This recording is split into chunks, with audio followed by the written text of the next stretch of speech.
शुद्धं शुद्धं परमेय जिणिन्दवर्णेमि चन्दमकलङ्कं गुणरयणभूषणोदयं जीवस्य परुवणं वोच्छम्। गुमट्टसार जीवकांड ग्रंथराज के स्वाध्याय में योग मार्गणा का वर्णन अभी भी चल रहा है, जिसके माध्यम से कर्म और नौकर्म का जो हम संचय करते हैं, आकर्षण करते हैं, उनका हम बंद करते हैं, उसकी कुछ विशेष व्यवस्थाएं और विधियां भी हमें बताई जा रही हैं। 5 प्रकार के शरीर के बारे में बताया था और उन 5 प्रकार के शरीर में 4 प्रकार के जो नौकर्म शरीर थे, एक कार्मण शरीर था। इन सब की जो अवगाहना है, पुद्गल परमाणुओं का जो स्कंद है, वर्गणाएं हैं और उनके माध्यम से जो बंध होता है, इन सब के विषय में जानकारी दी जा चुकी है।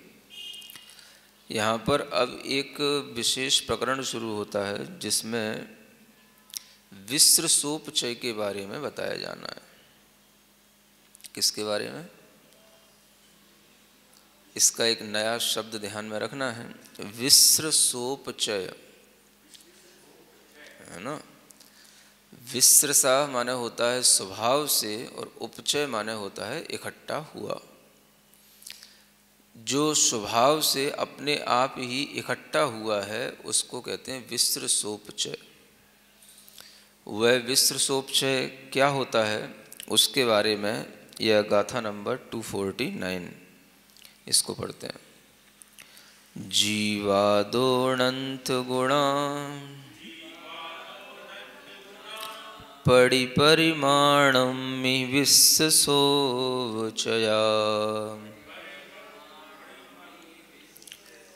जीवेण य समवेदा एक पड़ी समाना हो।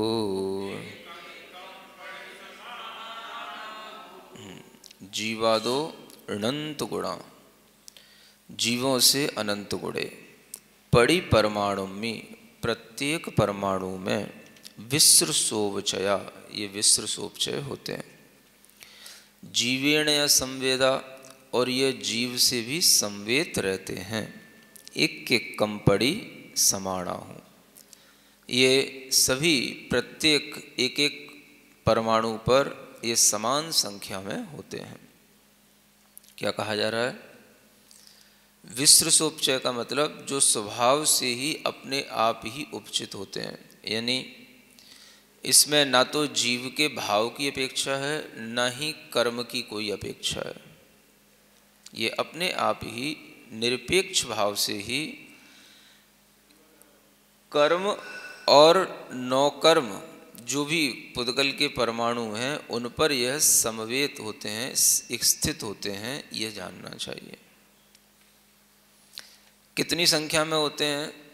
जीव से अनंत गुणे कहा गया है, यानी जो भी जीव राशि है, जीव राशि में सभी जीव राशि लेना है, चाहे वो संसारी हो चाहे मुक्त हो, जीव राशि से अनंत गुणा इनकी संख्या होती है और ये प्रत्येक परमाणु पर उपस्थित रहते हैं। यानी कि जो परमाणु कर्म रूप हों या नौकर्म रूप हों। अब तो आप समझ रहे होंगे कि जो हमारे शरीर को बनाने वाले परमाणु हैं वो नौकर्म रूप परमाणु हैं, और जिनसे हम कर्म का बंध करते हैं या कर्म रूप जो हमारी आत्मा में बंधते हैं वो कर्म परमाणु हैं। वो भी परमाणु हैं और ये भी परमाणु हैं। तो चाहे कर्म रूप परमाणु हो चाहे नौकर्म रूप परमाणु हो, आत्मा दोनों का ही बंध करता है, कर्म का भी और नौकर्म का भी। तो जब यह आत्मा इन कर्म नौकर्म परमाणुओं का बंद करता है तो उनकी जो वर्गणाएं होती हैं, जो उससे समय प्रबद्ध बनते हैं, उन सब परमाणुओं के ऊपर एक एक के ऊपर भी ये विश्रसोपचय जीव राशि से अनंत गुणे स्थित होते हैं। और ये अपने जो कर्म या नौकर्म परमाणु हैं उनमें जो स्निग्ध रुक्षपना होता है, परमाणु में एक गुण होता है, या तो स्निग्ध होंगे या रुक्ष होंगे, तो उसके माध्यम से ये आपस में जुड़े रहते हैं, लेकिन यह एक तरह से बंध को प्राप्त नहीं होते हैं, लेकिन बंध के लिए ये योग्य होते हैं। ऐसा समझ लेना चाहिए कि यह बंध के योग्यता रखने वाले ये परमाणु हैं। अगर बंध को प्राप्त होंगे तो वही बंध को प्राप्त होंगे जो उनके ऊपर स्थित हैं। जैसे आत्मा के ऊपर भी हमेशा कर्म परमाणु स्थित रहते हैं। एक बंध गए वो अलग, और जो नहीं बंधे वो भी स्थित रहते हैं। तो बंधेंगे कौन से? जो कर्म रूप में होने की योग्यता रखते हैं और वो आत्मा के प्रदेशों पर ही स्थित हैं, वही बंध को प्राप्त होंगे। जब प्रदेश बंध बताया जाता है तो उसमें बताया जाता है कि कोई भी कर्म का जो बंध होता है वो ऐसा नहीं है कि हम वहाँ से उस कर्म को खींच करके यहाँ अपने अंदर बंद कर रहे हैं। आत्मा के एक एक प्रदेश पर वह स्थित जो रहते हैं कर्म रूप परिणमन की योग्यता रखने वाले पुद्गल परमाणु, वही कर्म रूप में परिणमन कर जाते हैं जब आत्मा अपने मोह राग आदि भाव में परिणमन करता है। तो उसी तरह से एक एक कर्म के ऊपर भी वह कर्म रूप होने योग्य वह परमाणु स्थित हैं, और नौकर्म के ऊपर भी जो है वो नौकर्म रूप परिणमन करने योग्य परमाणु स्थित हैं। उन्हीं का नाम है विश्रसोपचय। एक तरीके से विश्रसा माने होता है स्वभाव से, और उपचय माने इकट्ठे या उसमें चिपकने वाले, उस रूप कन्वर्ट होने वाले। एक तरीके से हम इन्हें कह सकते हैं नेचुरली अटेंडेंट एटम्स। क्या कहा है ना? नेचुरली माने स्वभाव से यही अटेंडेंट हैं। आगे जैसे ही कर्म या नौकर्म रूप बंद होगा तो उसमें सबसे पहला नंबर इन्हीं का आएगा जो वहाँ पर उपस्थित हैं। तो इन्हें कहा जाता है विश्रसोपचय। विश्रसा माने स्वभाव से, यानी कि इनके लिए किसी कर्म या जीव के किसी परिणाम की कोई अपेक्षा नहीं है। ये उम्मीदवार हैं बंध को प्राप्त होने के लिए। ये क्या है? उम्मीदवार परमाणु हैं। इस विश्रसोपचय का एक अपनी भाषा में नाम ये समझ लेना। समझ आ रहा ना? उम्मीदवार का मतलब हो गया कि जो परमाणु वहाँ स्थित हैं वही वहाँ पर जाकर के उसमें चिपकेंगे। जैसे कि आप लोग रोटी बनाते हैं, आप लोगों से मतलब सभी लोग रोटी बनाते हैं ना, है ना? तो जब रोटी बनाते हैं तो रोटी बनाने के लिए लोई बनाते हैं, और लोई बनाने के साथ साथ उसमें एक परथन लगाया जाता है ना? अलग से वो आटा रखा रहता है। लोई बनाने के साथ साथ जो परथन के रूप में आटा उसके ऊपर लोई के ऊपर लग गया, अब जब बेलन के द्वारा उसको बेला जाएगा तो कौन से वाले आटे के परमाणु चिपकेंगे उसमें? उसी थाल में दूसरे भी परथन के रूप में वो रखे हुए हैं, वो नहीं चिपकेंगे। चिपकेंगे कौन से? जो लोई के ऊपर रखे हुए हैं, स्थित हो गए परथन के साथ में, जिन्हें उसमें चिपका लिया गया है, उन्हीं को जब हम बेलेंगे तो वही उसमें मिक्स हो जाएंगे। आगे समझ में? अब से ज़्यादा क्या समझे? है ना? तो इसी को बोलते हैं विश्रसोपचय। समझ में आ गया? रोटी बना रहे हो, लोई बना रहे हो, तो उस लोई में जो आटे के रूप में बन गए वो तो हो गए कर्म रूप में ढले हुए। अब जो नए उम्मीदवार हैं वो कौन से? जो उस परथन के साथ में उसके रूप में जुड़े हुए हैं, है ना? तो जैसे जैसे उस लोई को बड़ा बनाया जाता है, उसको थोड़ा सा वो चिपक ना जाए बेलन में, इसलिए भी जो है उसमें आवश्यकता के अनुसार उसमें परथन परथा नहीं बोलते हो? आटा साटा ये तो सब तुम जानो, मेरी भाषा समझ रहे हो ना, है ना। तो वो जो है उसमें हल्का हल्का उसी में जो आटा अलग रखा रहता है उसी में से हल्के से थोड़ा सा आटा निकाल के और उसी के आसपास जो है उसको उसमें मिलाते जाते हैं और उसको बढ़ाते जाते हैं, है ना, और रोटी ढंग से बिलती जाती है। तो ये जो उसमें बिल रहा है, जो उसमें नया आटा चिपक रहा है, वो कौन सा है? जो उस लोई पर स्थित हो गया है।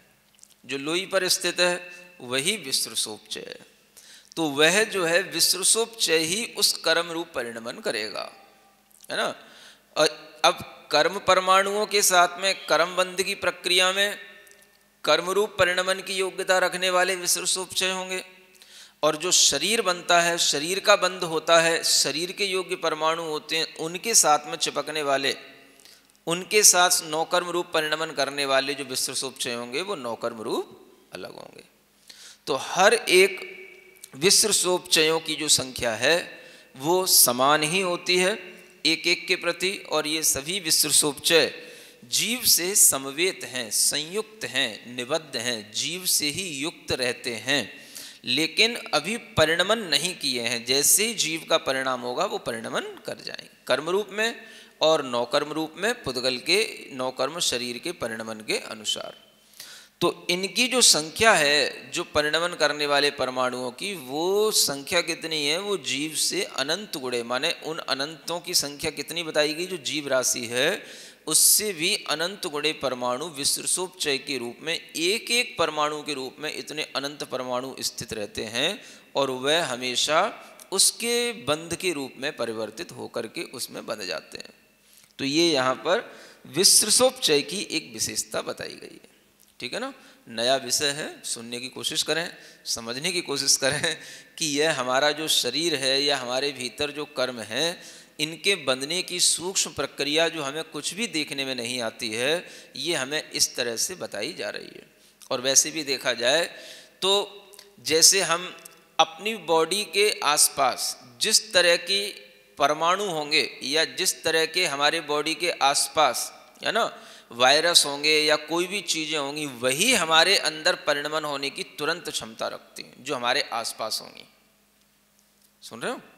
अब अगर कोरोना की दृष्टि से समझें, तो कोई भी वायरस की दृष्टि से समझें, तो जो हमारे आसपास वायरस होगा वही अगर हमारी योग्यता, हमारी इम्यूनिटी में कमी आई तो वही हमसे चिपकेगा। समझ आ रहा है? अब हम उसको अपनी किसी भी शक्ति के अनुसार समझाने के लिए कह सकते हैं, लेकिन कोई भी परमाणु जहाँ पर चिपकते हैं वो सब हमारी बॉडी के ऊपर ही स्थित रहते हैं। इसलिए आपसे कहा जाता है अच्छे वातावरण में बैठो, साफ स्वच्छ स्थान पर बैठो, स्वच्छ हवा, स्वच्छ पानी, स्वच्छ जलवायु जहाँ पर हो वहाँ पर स्थित होकर के कुछ आप अपना योग अभ्यास प्राणायाम आदि करो, ताकि वहाँ के ही परमाणु आपके भीतर, वहाँ के ही जो है वातावरण में स्थित वह जो भी पुद्गल के परमाणु होंगे वही आपके भीतर जाकर के उपचित होंगे और वही आपके काम में आएंगे। गंदे होंगे तो गंदे तरीके से उपचित हो जाएंगे, वो आपको बाद में परेशान करेंगे। साफ स्वच्छ होंगे तो वो आपके शरीर को हेल्दी बनाने में काम आएंगे। समझ में आ रहा है? तो ये तो एक समझाने की बाहरी प्रक्रिया हो गई, लेकिन कर्म और नौकर्म रूप जो परिणमन करने की योग्यता रखने वाले उम्मीदवार जो अटेंडेंट एटम्स होते हैं वही विसृसोपचय कहलाते हैं। ये यहाँ प्रकरण में समझना, उसी के बारे में कुछ और भी आगे बताया जा रहा है। गाथा नंबर 250। उक्कसठिदे चरमे सग सग उक्कस संचो होदी पणदेहाणम वरजो गादी सामग्गी सहीयाणम। कहते हैं उत्कृष्ट चरमे, उत्कृष्ट जो स्थिति होती है उसके चरम समय में अपने अपना उत्कृष्ट संचय होता है, सग सग उत्कृष्ट संचयो होती। पण देहाड़म, जो 5 प्रकार की देह है उनके बारे में वर जोगादि यानी उत्कृष्ट योग आदि स्व सामग्री के साथ में जो जीव रहते हैं, मतलब यह है कि इन विश्रसोपचय का उत्कृष्ट संचय करने के लिए हमें उत्कृष्ट योग आदि कुछ सामग्री आगे बताई जाएगी। उसके हिसाब से जो जीव होंगे वह इन 5 देहों का यानी 5 प्रकार के जो शरीर हैं उनका उत्कृष्ट संचय करते हैं, है ना। यहाँ पर जो है उत्कृष्ट संचय जो शरीर हैं उनके परमाणुओं के बारे में बताया जा रहा है। माने वह उत्कृष्ट संचय कब होगा, तो वह जो जो शरीर की उत्कृष्ट स्थिति होगी उसके अंतिम समय में वह उत्कृष्ट संचय होता है। और जो उत्कृष्ट स्थिति होती है वो आगे बताई जाएगी किन देहों की है, तो 5 देह वही हैं, औदारिक, वैक्रियक, आहारक, तेजस और कार्मण, ये 5 शरीर हैं।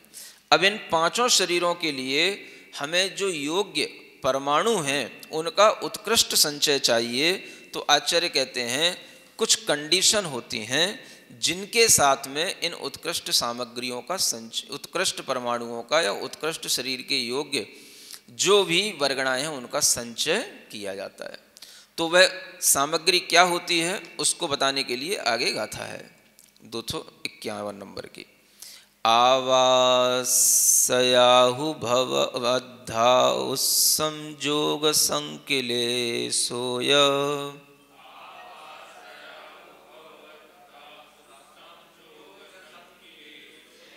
ओवट्टण ओवट्टण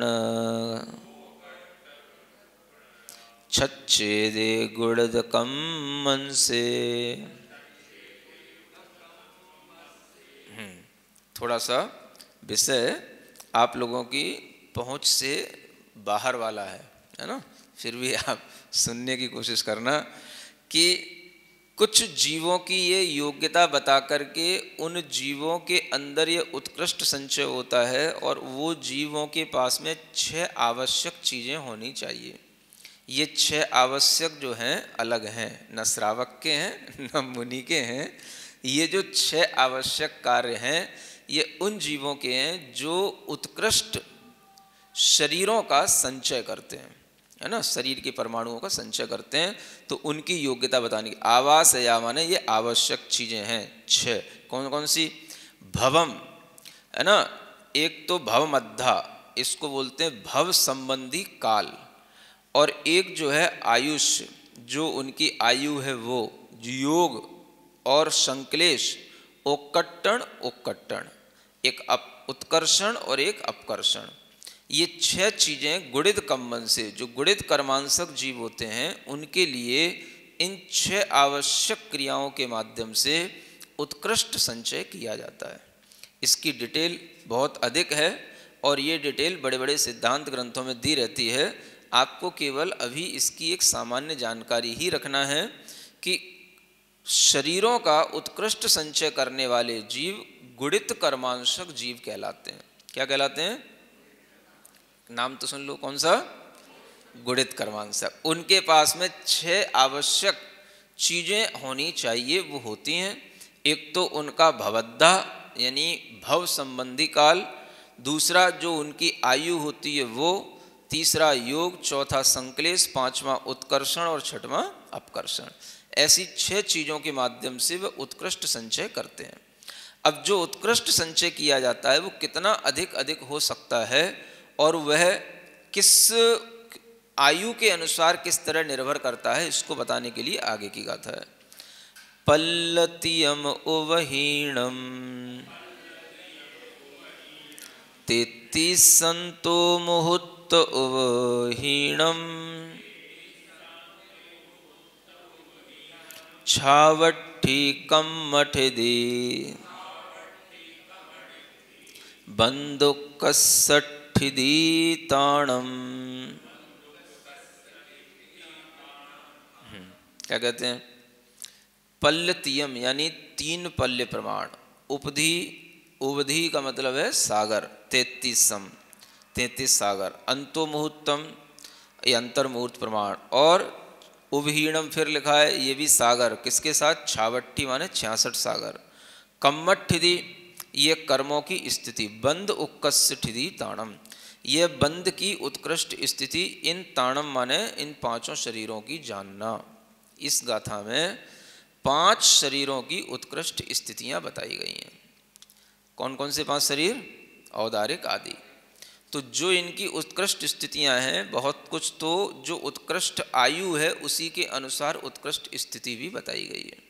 जैसे कि औदारिक शरीर की उत्कृष्ट स्थिति है 3 पल्य, कितने, हाँ, तो 3 पल्य ही औदारिक शरीर को धारण करने वाले जीव की उत्कृष्ट आयु होती है। पता है ना किसकी, कोई भी औदारिक शरीर को कितने समय तक अधिक से अधिक धारण कर सकता है, तो वह 3 पल्य तक। तो शरीर की स्थिति भी 3 पल्य है और उस जीव की आयु भी 3 पल्य है।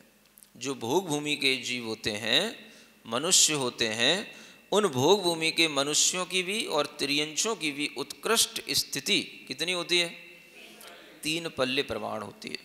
तो वही 3 पल्य जो उत्कृष्ट स्थिति जीव की है, वही उनके शरीर की भी उत्कृष्ट स्थिति बताई गई है। तो औदारिक शरीर की उत्कृष्ट स्थिति, जो बंध की उत्कृष्ट स्थिति है, वह औदारिक शरीर का वही बंध है और वही उस बंध की भी उत्कृष्ट स्थिति है। माने औदारिक शरीर अधिकतम कितने समय तक रह सकता है, 3 पल्य तक, है ना।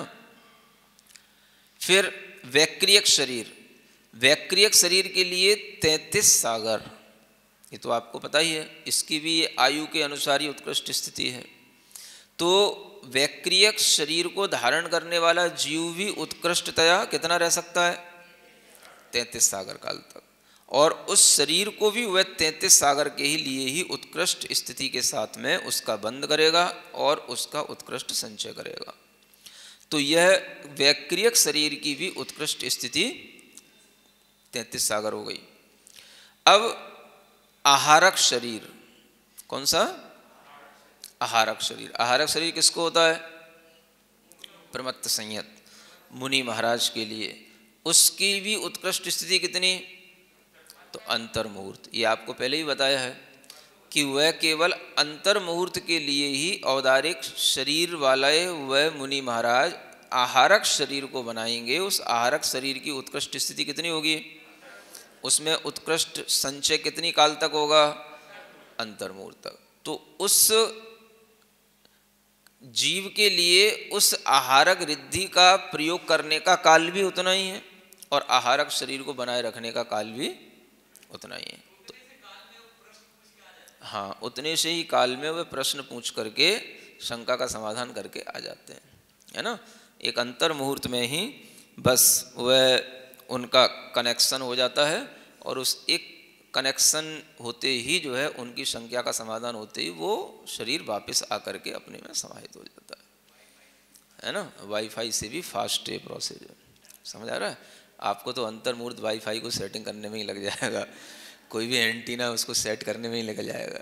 लेकिन ये जो है वो कहाँ जा कर के, मान लो आप भरत क्षेत्र में बैठे हो और वो विदेश क्षेत्र में बैठे हैं, तो विदेश क्षेत्र में भी जा कर के अंतर्मुहूर्त में आकर के वापस आ जाएगा, है ना। तो वाईफाई हो चाहे रडार हो चाहे सैटेलाइट हो, ये सब तो बहुत टाइम लेते हैं और बहुत ज़्यादा पैसा भी खर्च करना पड़ता है इनके लिए, इनकी सेटिंग में बहुत सारा टाइम लगता है। लेकिन ये सब सेट चीज़ें हैं, अपने आप जो है इन सब चीज़ों का लाभ उन आहारक शरीर वालों को मिलता है। तो सबसे बड़ी चीज़ है अपने मन में भाव करना, है ना, ऐसे भाव जिनसे कि इन तरह के कर्मों का बंध हो। तो भाव की बड़ी विशेषता है, विचार की बड़ी विशेषता है। हम जो कुछ भी अपने अंदर अर्जित करते हैं वो सब हम यहीं बैठ के करेंगे, अपनी शक्ति से करेंगे और अपनी आत्मशक्ति के माध्यम से ही हर तरीके की सुविधाएं, हर तरीके के सुख, हर तरीके की अपनी सहूलियत अर्जित करेंगे सिर्फ अपनी आत्म शक्ति के माध्यम से। समझ आ रहा है? तो जैन दर्शन में सब कुछ आत्म शक्ति से किया जाता है। किसी दूसरे पदार्थों को बहुत ज़्यादा मिटाना, बनाने के लिए बहुत सारी चीज़ें वेस्टेज करना, बिगाड़ना, ये जैन दर्शन में कभी नहीं समझाया जाता है। आप देखेंगे कोई भी प्रोडक्ट बनता है, कोई भी वैक्सीन बनती है, कोई भी तरह की कोई भी केमिकल बनता है, कुछ भी चीज़ बनती है, बहुत ज़्यादा उसके पीछे उस मटेरियल को बनाने के लिए बहुत ज़्यादा खनन, बहुत ज़्यादा वेस्टेज, बहुत बड़ी बड़ी फैक्ट्रियाँ, बहुत ज़्यादा फ्यूल, इतना सब कुछ उसमें नष्ट किया जाता है, तब जा कर के कोई प्रोडक्ट बनता है। समझ आ रहा है? तो जैन दर्शन में ये सिखाया जाता है हर चीज़ आप अपनी शक्ति से खुद बनाओ, सब प्रोडक्ट अंदर ही हैं। समझ आ रहा है? विद्याएं, मंत्रों की शक्तियाँ, इनसे सब चीज़ें आप अपने आप अर्जित कर सकते हो और वो चीज़ों में किसी बनाने में किसी दूसरे को कोई नुकसान नहीं होगा। सब मटेरियल अपने आप अपने पास रहता है। विद्याधर होते हैं कि नहीं? सब विद्याओं से ही अपना जीवन चलाते हैं, कोई घर गृहस्थी बसा के नहीं रखते, सब मटेरियल उनके पास होता है। विद्याएं हैं तो सब है, और विद्याएं नहीं है कुछ नहीं है। और तुरंत विद्याएं अपना काम करती हैं, विद्याएं अपना काम करके छोड़ के भी चली जाती हैं, वो चीज़ें वहीं की वहीं डिजॉल्व हो जाती हैं, कुछ फर्क नहीं पड़ता। समझ आ रहा है? इतना 12 योजन का समोसरण बनता है, क्या समझे? और उस समोसरण में कितना मटेरियल लगता है, सब अंतर मुहूर्त में ला करके तैयार हो जाता है और अंतर मुहूर्त में ही वो डिजॉल्व हो जाता है। कोई वेस्टेज मटेरियल कहीं भी नहीं फेंका हुआ मिलता है, जैसे आपके डिस्पोजल रहते, एक भी चीज़ वेस्टेज डिस्पोजल के रूप में कहीं नहीं होगी। समझ आ रहा है? जिसको कि किसी भी तरीके से मतलब डिस्ट्रॉय करने में कोई बहुत ज़्यादा पॉल्यूशन हो रहा हो, ऐसा कुछ भी नहीं होता है, और बड़ा सा बड़ा सब कुछ काम हो जाता है। सुन रहे हो? तो ये सब चीज़ें सीखना चाहिए। ये सब चीज़ें हमें भौतिकी से समझ में नहीं आएंगी, जैसे हम फिजिक्स कहते हैं, उससे साइंस से ये सब रिलेटेड नहीं है। ये सब जो है सोल साइंस से रिलेटेड चीज़ें हैं। आध्यात्मिक शक्तियों से सब कुछ उपलब्ध होता है। समझ आ रहा है? जब आध्यात्मिक शक्तियों से इतना सब कुछ उपलब्ध हो सकता है, घर हैं, भोजन है, सब तरीके के घूमने के वाहन हैं, तो क्या आपके लिए आध्यात्मिक शक्तियों से थोड़ा सा स्वास्थ्य उपलब्ध नहीं हो सकता? थोड़े सा मानसिक स्वास्थ्य, शारीरिक स्वास्थ्य भी अपनी शक्तियों से उपलब्ध नहीं कर सकते हो? तो ये सीखना चाहिए।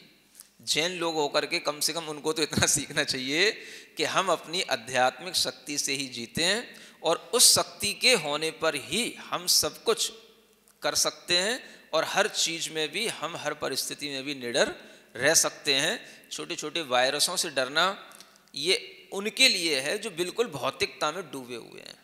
थोड़ा भी जो आध्यात्मिक ज्ञान रखते हैं, सैद्धांतिक ज्ञान रखते हैं, उन्हें तुरंत अपने अंदर इस विश्वास में आना चाहिए कि अपना जो कुछ भी स्वास्थ्य है वो सब हमारी अपनी अध्यात्म शक्तियों के माध्यम से चल रहा है। ये कोई भी बाहर के वायरस हमारा कुछ भी नहीं कर सकते, कुछ भी नहीं। समझ आ रहा है? ये कोरोना का डर, ये तमाम तरीके के है ना वायरसों का डर, ये सब उनके लिए है जो वास्तव में डर जाते हैं। डराया उनको जाता है जो डर जाते हैं। जो बच्चे डरते नहीं हैं उन्हें कोई नहीं डरा सकता है, और जो डर जाते हैं उन्हें सब कोई डराता है। समझ आ रहा है? तो जितने भी बड़े बड़े मिनिस्टर हैं ये सब कोई डरे हुए नहीं हैं, ये सिर्फ डरा रहे हैं। समझ आ रहा है? ये सब अपने आराम से दुनिया में घूम रहे हैं, दुनिया में सब जगह रैलियां कर रहे हैं, दुनिया में सब जगह सब काम कर रहे हैं, कोई डरे हुए नहीं है। सिर्फ डराने के लिए बैठ जाते हैं। जब आपको इंटरव्यू देने बैठेंगे तो उस समय डराने बैठ जाएंगे। समझ आ रहा है? तो ये एक तरीके का शोषण करते हैं। ये जितने भी बड़े बड़े लोग होते हैं ये सब सामान्य लोगों का शोषण करते हैं, और शोषण करके ही ये अपनी दुकान चलाते हैं, माने अपनी ट्रेजरी भरते हैं। समझ आ रहा है? ये तरीका होता है। तो पहले के राजा लोग कर वसूल करते थे, तरह तरह के कर लगाते थे, टैक्स लगाते थे। अब ये टैक्स कहाँ तक लगाए जाएं, तो तरह तरह की ये मतलब दूसरे तरीके की ये योजनाएं बनाते रहते हैं। समझ आ रहा है? और उससे माध्यम से लोगों के द्वारा जो निकाला जाता है वो निकालते हैं, फ़ायदा उठाते हैं। तो आपको हर छोटी छोटी बात पर डरने की बजाय अपनी आध्यात्मिक शक्ति का उपयोग करने के लिए सचेत होना चाहिए। सुन रहे हैं? हाँ। अब आपके अंदर कितना कुछ नहीं होता है। आपके पास में नमोकार मंत्र की शक्तियां हैं, आपके पास पंच परमेष्ठी की भक्तियां हैं, आपके पास में बड़े बड़े स्तोत्रों के माध्यम से अरिहंत सिद्धों तक स्पर्श करने की शक्तियां हैं, आपके पास में अपनी ही आत्मा की शक्तियों को उद्घाटित करने के लिए ध्यान आदि की शक्तियां हैं। इनका आप उपयोग नहीं करोगे तो आप छोटी छोटी बातों से परेशान होते रहोगे। समझ आ रहा है? और ये शक्तियों का उपयोग करोगे तो भीतर से भी सुरक्षित रहोगे, बाहर से भी सुरक्षित रहोगे। लेकिन आपको जितना विश्वास डॉक्टर की बात पे हो सकता है उतना शायद मुनि महाराज की बात पे भी होता है? नहीं होता है। झूठ मत बोलो। हाँ, है ना? हाँ, समझ आ रहा है? हाँ, तो ये जितने भी कोरोना जिनको हो रहा है, ये सब उन लोगों को हो रहा है जिन्होंने एसी में बैठ बैठ करके अपने शरीर को बिल्कुल लुज्ज-पुज्ज कर लिया है, और आरओ का ये पानी पी पी करके सारी इम्यूनिटी इन्होंने शरीर की खराब कर रखी है। समझ आ रहा है? तो ऐसे लोगों को ये सब चीज़ें ज़्यादा हो रही हैं। जो अच्छा मेहनत कर रहा है, पसीना निकाल रहा है, घूम रहा है, अपने आराम से खेतों में काम कर रहा है, उनको कुछ नहीं हो रहा है। समझ आ रहा है? देखो किसानों का आंदोलन चल रहा है, कितनी हजारों की भीड़ बैठी है, और हजारों लोग इस तरीके से सब भीड़ में बैठे हैं, सब कर रहे हैं। हुआ किसी को? किसी कुछ नहीं हो रहा है। समझ आ रहा है? और तुम सब एसी कारों में घूमने वाले लोगों को बस रोजाना खबर आ जाती है, आज इनको हो गया, आज इनको हो गया, आज इनको हो गया। अब तो बस यही है, महाराज इनको आशीर्वाद दे दो, उनको आशीर्वाद दे दो।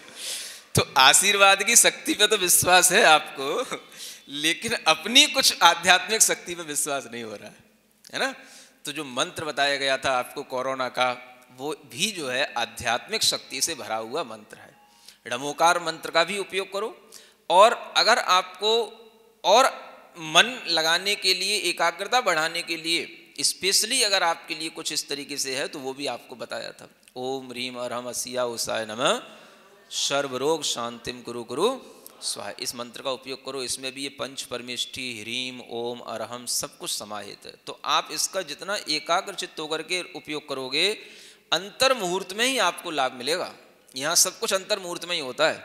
जब अंतर मुहूर्त में आहारक रिद्धि हो सकती है, अंतर मुहूर्त में कर्मों से मुक्ति मिल सकती है, अंतर मुहूर्त में केवल ज्ञान हो सकता है, तो अंतर मुहूर्त में असाता वेदनी कर्म दूर नहीं हो सकते छोटे छोटे से। समझ आ रहा है ना?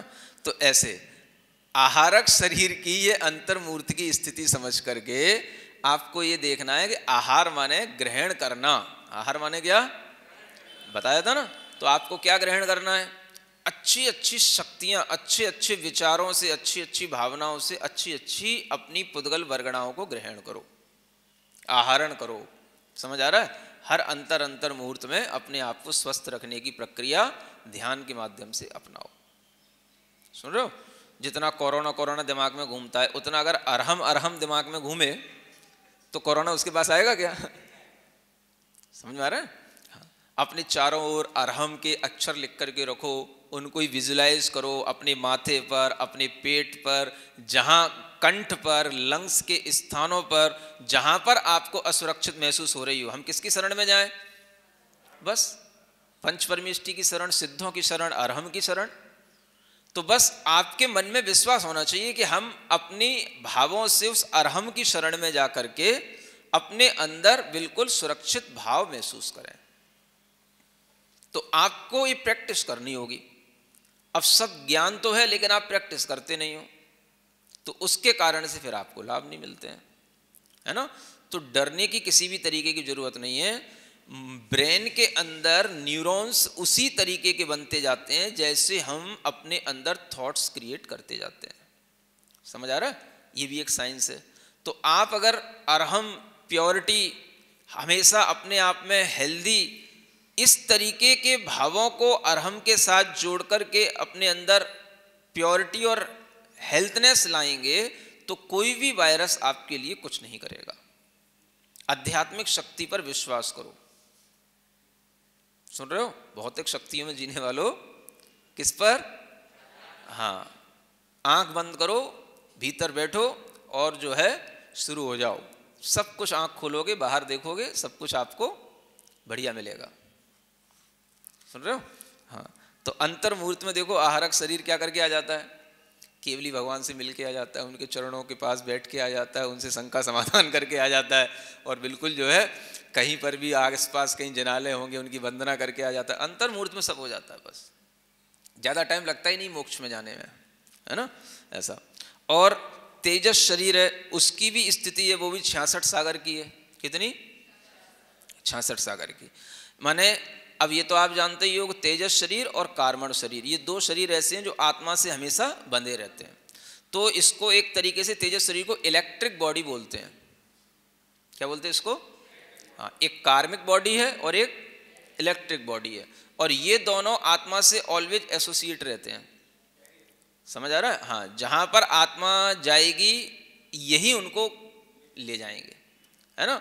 तो इस तरह से ये शरीरों की स्थिति देखा जाए, ये तो अनादिकाल से है, क्योंकि आत्मा का अनादिकाल से संसार में है, तो आत्मा का अनादिकाल से ही कार्मण और तेजस शरीर के साथ संबंध भी है। तो इस शरीर की स्थिति वैसे तो अनादि है, लेकिन किसी पर्टिकुलर बंध की अपेक्षा से देखेंगे, किसी पर्टिकुलर टाइम पर जो बंद हो रहा है, तो वो अंतिम मैक्सिमम जो उसकी बॉन्डिंग होगी वो 66 सागर काल तक होगी, और वो होती रहेगी। नया नया बंध भी होता रहेगा, उस पुरानी जो बॉन्डिंग का टाइम है वो चलता रहेगा, और वो नया बॉन्डिंग भी अपने भावों के अनुसार होती रहेगी। तो ये 66 सागर काल तक की इसकी स्थिति है। और कार्मण जो शरीर है उसकी कर्म स्थिति बताई जाती है। कर्म स्थिति का मतलब, कार्मण शरीर तो सभी कर्मों के समूह का नाम है, और सभी कर्मों में सबसे ज़्यादा उत्कृष्ट स्थिति होती है मोहिनी कर्म की। 70 कोड़ा कोड़ी सागर, है ना। ये तो केवल 66 सागर है, ये कितनी है? 70 कोड़ा कोड़ी सागर। और इतने सागर काल तक के लिए वह मोहिनी कर्म का बंध होता है, तो वह कर्म की उत्कृष्ट स्थिति यही कहलाती है ना। नहीं, अंत कोड़ा कोड़ी तो बहुत छोटा हो गया। अंत कोड़ा कोड़ी तो माने एक कोड़ा कोड़ी के अंदर का समय हो गया। वो तब होता है जब व्यक्ति सम्यक दर्शन आदि के निकट होता है, या परिणामों में बहुत अधिक शुभ शुक्ल लेश्या के परिणामों से युक्त होता है, तब उसके लिए ऐसा होता है। बाकी उत्कृष्ट जो संक्लेश के साथ में उत्कृष्ट बंध होता है वो 70 कोड़ा कोड़ी सागर का। तो इस तरह से ये कर्म हमारे साथ इतने लंबे समय तक भी रहते हैं। तो इन कर्मों में चेंज लाना, इन कर्मों के अंदर स्थिति अनुभाग को कम करना, अच्छे पुण्य कर्म की अनुभाग शक्ति को बढ़ाना, इलेक्ट्रिक बॉडी को और ज़्यादा चार्ज करना, ये सब मेडिटेशन के थ्रू होता है। समझ आ रहा है? तो इसलिए इन सब शरीरों को और इनकी बंद स्थितियों को समझ करके आप जितना आत्मा और शरीर इनका ध्यान करेंगे, शरीर पर फोकस करते हुए शरीर को आत्मा से भिन्न समझते हुए जितना आप भेद विज्ञान करेंगे, वो आपके लिए प्रैक्टिकल उतना ही लाभदायक होगा। ये सिद्धांत तो हमेशा बना रहता है, ये बना रहेगा। ठीक है ना।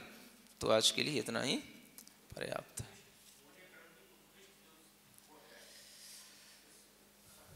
वाणी जग कल्याणी जग जन मदतम मोहरी जड़मण हरि गढ़हर हरि जम जरा भव रोग हरि तिथिय राणम दिव्य जुणिम जो पढ़ई सुणई मई धरई राणम सुख मणंतम धरिय शाश्वत मोक्ष पदम पावई।